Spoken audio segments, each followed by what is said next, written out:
नमस्कार दोस्तों, आज हम लोग एक सैमसंग का सेट देखेंगे जो कि 49 इंच का सेट है। उसके अंदर क्या फॉल्ट है कि वो चालू होता है बंद होता है, चालू होता है बंद होता है। तो सैमसंग के आजकल के जो भी नए सेट आ रहे हैं जिसके अंदर बॉडी के अंदर जो है स्क्रू नहीं लगा रहता है और टीवी जो है फ्रेमलेस है, वो 55 इंच के अंदर भी आता है और 49 इंच के अंदर भी आता है और 43 इंच के अंदर भी आता है। ठीक है, तो इस टाइप के जितने ही मदरबोर्ड आ रहे हैं उसके अंदर जो टिकॉन का सेक्शन बनाया हुआ है वो आपके मदरबोर्ड के अंदर ही बनाया हुआ है। तो इसका रिपेयरिंग का थोड़ा फंडा थोड़ा अलग है और उसके अंदर कैसा पैनल के अंदर भी फॉल्ट रहेगा तो भी आपको इस तरह से दिखाएगा कि वो आपका मदरबोर्ड फॉल्ट है। तो उसका सही तरीके से डायग्नोसिस किस तरह से हम लोग करते हैं ये हम इस वीडियो के अंदर देखने वाले हैं। तो आप थोड़ा पेशेंस रखिए और वीडियो को बहुत ध्यान से देखिए, क्योंकि जिनके पास बड़ी बड़ी टीवियाँ आती है 43 इंच 50 इंच 49 इंच उस सभी के अंदर आपको इस तरह से नॉर्मली फॉल्ट आपको देखने को मिलेगा, खासकर सैमसंग के सेट के अंदर। अगर आपको ये फॉल्ट आइडिया नहीं रहेगा तो आप हर एक बोर्ड को रिजेक्ट करोगे और टीवी आपसे बनेगा नहीं। तो आप सबसे पहले ये देखिए कि डायग्नोसिस किस तरह से करते हैं उस टाइप के फॉल्ट को। ओके, तो चलिए मैं आपको एक वीडियो के जरिए दिखाऊंगा और उस वीडियो में हम स्टेप बाय स्टेप क्या क्या करते हैं वो आपको हम दिखाने वाले हैं और साथ ही साथ समझाते चलते हैं कि कैसे कैसे हम लोग डायग्नोसिस करते हैं। ओके, तो थोड़ा ध्यान रखिए और अच्छे से देखिए आपको, ताकि समझ में आ जाए और कभी भी ऐसा गलती ना हो। तो चलिए,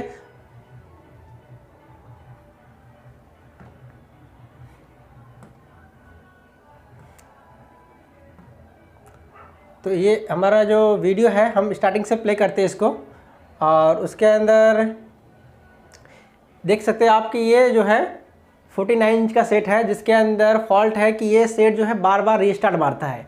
बार बार रीस्टार्ट मारने का मतलब क्या होता है, बंद और चालू होगा। ठीक है, लेकिन आपके स्क्रीन पे कुछ भी आपको देखने को नहीं मिलेगा। ठीक है, आप देख सकते हो कि हम वहाँ से बंद करते हैं, चालू करें, उसके बाद में आप देखिए यहाँ पिक्चर जो है बैकलाइट जलेगा लेकिन पिक्चर आपको कुछ भी दिखेगा नहीं। ओके, देखिए बैकलाइट जल रहा है लेकिन आपको पिक्चर कुछ भी इसके अंदर देखने को नहीं मिल रहा है। ओके, तो इस तरह से आपको ऐसा लगेगा कि आपका ये पैनल जो है ख़राब है। लेकिन पैनल इसमें कैसा होता है कि एक टाइम आप पैनल को बना सकते हो। तो अगर इस टाइप का आपको फॉल्ट दिखेगा तो ऐसे कंडीशन में आपका जो सेट है वो बार बार रीस्टार्ट मारेगा, अगर आपके स्क्रीन पे पिक्चर नहीं दिखेगा तो। क्योंकि इसके अंदर टिकॉन में जो है मदरबोर्ड के अंदर ही बनाया है, अगर पैनल आपका सही रहेगा तो एक तरह का सेंसिंग आता है। ठीक है, एक तरह का सेंसिंग आता है, अगर वो सेंसिंग नहीं मिलेगा तो आपका जो है बार बार वो सेट क्या होता है, रीस्टार्ट मारता है। तो हमारा सेट कैसा सेट है कि ये बार बार जो है रीस्टार्ट मार रहा है। अब हम पहले स्टेप बाय स्टेप डायग्नोसिस करेंगे कि हमारा पावर सप्लाई ओके है, फिर चेक करेंगे मदरबोर्ड ओके है, उसके बाद फिर हम लोग पैनल पे शिफ्ट होंगे। तो सबसे पहले हमको चेक करने के लिए यहाँ पर आप देख सकते हो, इसको हमको चेक करने के लिए सबसे पहले हमारा जो काम है ये है कि हम पावर सप्लाई सेक्शन से जो है मदरबोर्ड को बिल्कुल अलग कर देंगे। ये हमारा मदरबोर्ड सेक्शन बनाया हुआ है, तो ये हमारा पावर सप्लाई सेक्शन है। अगर इसको आपको डायग्नोसिस करना है तो सबसे पहले आपको पावर सप्लाई को मदरबोर्ड से डिस्कनेक्ट करके देखना है और आपका बैकलाइट सही तरीके से जल रहा है या नहीं जल रहा है वो आपको कंफर्म करना है। ओके, तो पहला स्टेप हम लोग का यही होता है कि कभी भी हम पावर सप्लाई को चेक करते हैं। तो चलिए हम पावर सप्लाई पर चेक करते हैं इस कनेक्टर को रिमूव करके। ओके, तो हम इस कनेक्टर को रिमूव करेंगे कहाँ साइड से, मदरबोर्ड साइड से। आप इस साइड से भी कर सकते हो। हमारा मकसद क्या है कि हमारा जो मदरबोर्ड है वो डिस्कनेक्ट हो जाना चाहिए किससे, पावर सप्लाई से। ओके, अब हम सेट को ऑन करते हैं और सेट को ऑन करने के बाद अगर हमारा बैकलाइट जल जाता है तो समझ करो कि आपका पावर सप्लाई जो है 100% ओके है। ओके, देखिए आपका यहाँ पर पावर सप्लाई जो है ओके है, क्योंकि आपका बैकलाइट जो है अंदर से जलते हुए आपको दिख रहा है। आपकी बैकलाइट जो है चालू हो गई है क्योंकि हमने जो है मदरबोर्ड को डिस्कनेक्ट कर दिया हूँ पावर सप्लाई के साथ से। ठीक है, क्योंकि सैमसंग ऐसा सिस्टम देता है कि अगर आपका मदरबोर्ड पावर सप्लाई से डिस्कनेक्ट हो जाएगा तो बैकलाइट जल जाना चाहिए, ये इसका सिस्टम है। अब हम लोग सेंसर को निकाल लेते हैं। सेंसर निकालने का मकसद ये है कि किस तरह से उसका एलईडी का स्टेटस देखेंगे कि कब वो बंद चालू हो रहा है, कब कैसा हो रहा है, वो हम लोग देखने वाले हैं। ठीक है, अब यहाँ पर देखिए ये इसका इंडिकेशन है। अब देखिए बैकलाइट जला, फिर डिम हुआ, अब हमने सारा चीज़ लगा दिया है और देखिए यहाँ पर बैकलाइट पूरा का पूरा बंद हो गया, फिर से चालू होगा वो। आपका यहाँ पर एलईडी का स्टेटस भी आप देखते रहिए। अब देखिए यहाँ पर लाइट आया और आपका बैकलाइट फिर से जल गया। देखिए आपका देखो बैकलाइट फिर से जल गया है और वो फिर बाद में क्या होगा, वो बंद हो जाएगा। मतलब इस तरह से आपका जो सेट है वो बार बार क्या हो रहा है, रीस्टार्ट मार रहा है। वो हो सकता है आपके मदरबोर्ड में भी हो सकता है, पैनल की वजह से भी हो सकता है। ओके, तो हम क्या करेंगे, सबसे पहले दोनों स्ट्रिप को निकाल देंगे। जो पैनल से लगा हुआ है स्ट्रिप है, दोनों स्ट्रिप को निकालेंगे और देखेंगे कि ये क्या चालू होता है कंटिन्यूअस या फिर से बंद रीस्टार्ट मारता है। अगर ये कंटिन्यूस चालू हो गया तो हमारा काम ओके हो जाएगा, हमको कोई दिक्कत नहीं है। तो यहाँ पर देखिए अब हमने इसको सेट को ऑन किया है, हमारा बैकलाइट जो है जल गया है, बैकलाइट जल गया है। और बैकलाइट जलने के बाद में ये बैकलाइट कंटिन्यूसली अगर बना हुआ है तो हमारा मदरबोर्ड जो है ओके है। तो हमको मदरबोर्ड में कोई हमको छेड़छाड़ी नहीं करना है। ओके, तो अब हमने देख लिया है कि हमारा जो बैकलाइट था वो कंटिन्यूसली ओपन था। अब हम एक स्ट्रिप को लगा के चेक करेंगे, इस साइड के स्ट्रिप को, कि हमारा जो पैनल है वो सही तरीके से काम कर रहा है या फिर उसके अंदर पिक्चर दिखता है या नहीं दिखता है, और बैकलाइट बार बार रिस्टार्ट तो नहीं मारता है, ये कंफर्म हमको करना है। ओके, तो यहाँ पर हमने जो है इसको निकाल के चेक किया, बैकलाइट हमारा कंटिन्यूसली ग्लो हो रहा है, लेकिन हमको पिक्चर यहाँ पर देखने को मिलता है क्या?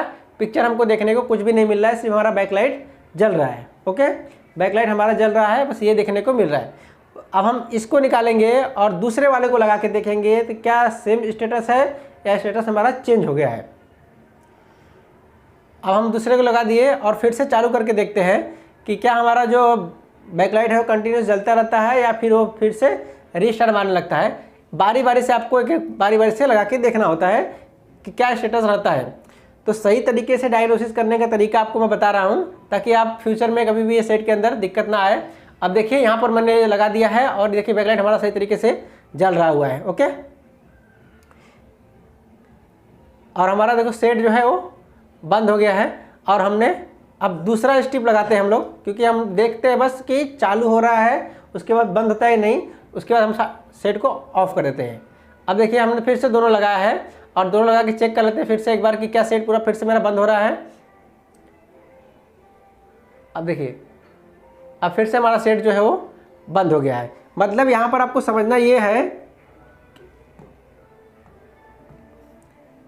समझना क्या है आपको बताता हूँ। देखिए आपको सबसे पहले पैनल को चेक करना है। पैनल में कैसा, अगर एक एक स्ट्रिप आप लगा के देखोगे तो आपको कभी भी पिक्चर नहीं देखने को मिलेगा। पहले के सैमसंग के सेट में आता था कि एक साइड का आप निकालो तो एक साइड आपको पिक्चर दिखता था, इसमें ऐसा नहीं है। आपने सैमसंग का 5100 मॉडल देखे होंगे, उसके अंदर क्या होता है, पैनल से टिकॉन से सेंसिंग आता है, स्ट्रिप से सेंसिंग आता है टिकॉन को, तो जाके टिकॉन को सप्लाई को कंटिन्यूस करता है। ओके, तो इसमें भी ऐसा ही है, एक टिकॉन रेडी का सिग्नल आता है। टिकॉन रेडी का सिग्नल आता है कहाँ से, ये स्ट्रिप से जाएगा और दूसरे स्ट्रिप से घूम के आएगा। अगर ये सब सही रहेगा तो पैनल में आपको पिक्चर दिखेगा, अगर ये सब सही नहीं रहेगा तो पैनल में आपको पिक्चर नहीं दिखेगा।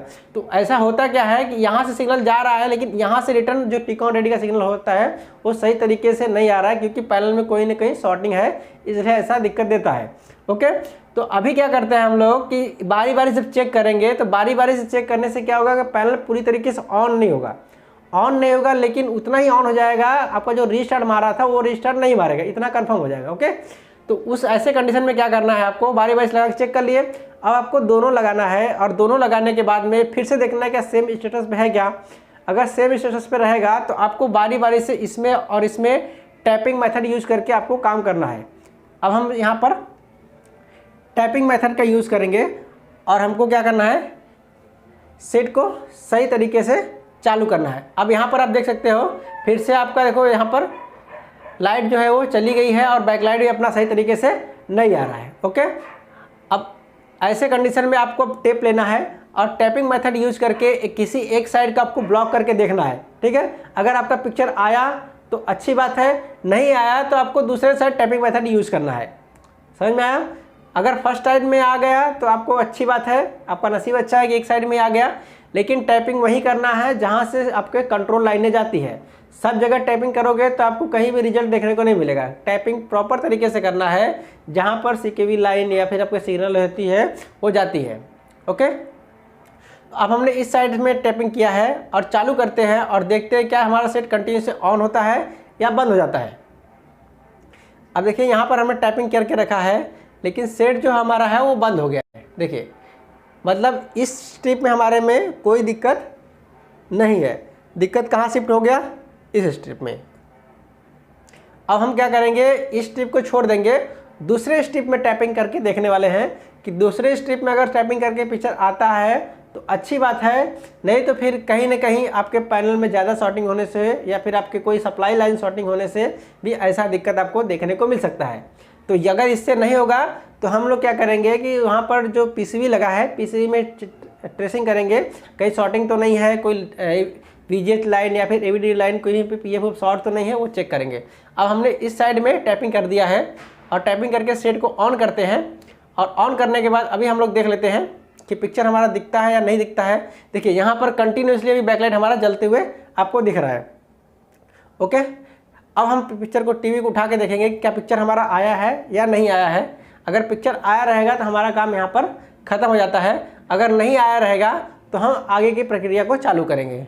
ओके, तो हमारा सेट जो है अभी रिस्टार्ट नहीं मार रहा है, कंटिन्यूस चालू है और दोनों के दोनों स्ट्रीम हमारे लगे हैं, ये हमारी खुशी की बात है। अब यहाँ पर हम पिक्चर हमारा आ गया है, आप देख सकते हो यहाँ पर, ठीक है, नो सिग्नल लिख के एक ऑप्शन आया है और यहाँ पर देखिए, यहाँ पर देख सकते हो हल्का सा जो कर्व बन गया है, स्लो मोशन जैसा होता है ना, हल्का सा आपको कर्व बना दिखा है, मतलब कि आपका जो शॉर्टिंग था वो इस साइड में था, जिसकी वजह से वहाँ पर आपको कर्व देखने को मिला हल्का सा, क्योंकि वो जला हुआ पोर्शन इंडिकेट करता है। समझ में आया? तो इस तरह से आप यहाँ पर शॉर्टिंग को, पैनल के शॉर्टिंग को बाईपास कर सकते हो इस बोर्ड के अंदर, ठीक है। और टैपिंग कहाँ पर आपका यूज़ करना है, वो प्रॉपर लोकेशन आपको कभी भी देखना है कि वो प्रॉपर लोकेशन क्या है टैपिंग करने का, उसके बाद ही आपको टैपिंग करके मेथड यूज़ करना है। ओके, अदरवाइज नहीं तो आप टैपिंग सही नहीं करोगे तो आपका प्रॉब्लम जो है सॉल्व नहीं होगा। तो आई होप कि आपको समझ में आ गया रहेगा कि किस तरह से हम टैपिंग मेथड यूज करते हैं और 55 इंच का सेट जो है किस तरह से रिपेयर किया हमने, ये हमने इस वीडियो में आपको बता दिया है। ओके, तो आपको अच्छा लगा है तो मेरे चैनल सब्सक्राइब, वीडियो को शेयर और लाइक ज़रूर कीजिए। ओके, और इस बोर्ड में कैसा होता है कि टिकॉन आपके मदरबोर्ड में ही इनबिल्ड रहता है, तो कभी भी जब भी मदरबोर्ड में टिकॉन इनबिल्ड रहेगा तो कभी भी याद रखिए आपको पैनल के स्ट्रिप से टिकॉन रेडी का सिग्नल यहाँ पर आता है तो जाके आपका टिकॉन सही तरीके से ऑन होता है। अदरवाइज अगर वो टिकॉन रेडी का सिग्नल नहीं मिलेगा तो आपका कभी भी आपके मदरबोर्ड में जहाँ टिकॉन सेक्शन बनाया वहाँ पर आपको वोल्टेज एक बार जंप करके फिर वो बंद हो जाएगा। ऐसा आपको लगेगा कि आपके टिकॉन सेक्शन ख़राब है, लेकिन वो आपका टिकॉन सेक्शन ख़राब नहीं रहता है, क्योंकि वहाँ पर टिकॉन रेडी का सिग्नल नहीं मिलता है, इसलिए ऐसा दिक्कत आपको देखने को मिलता है। Okay, thanks for watching my video.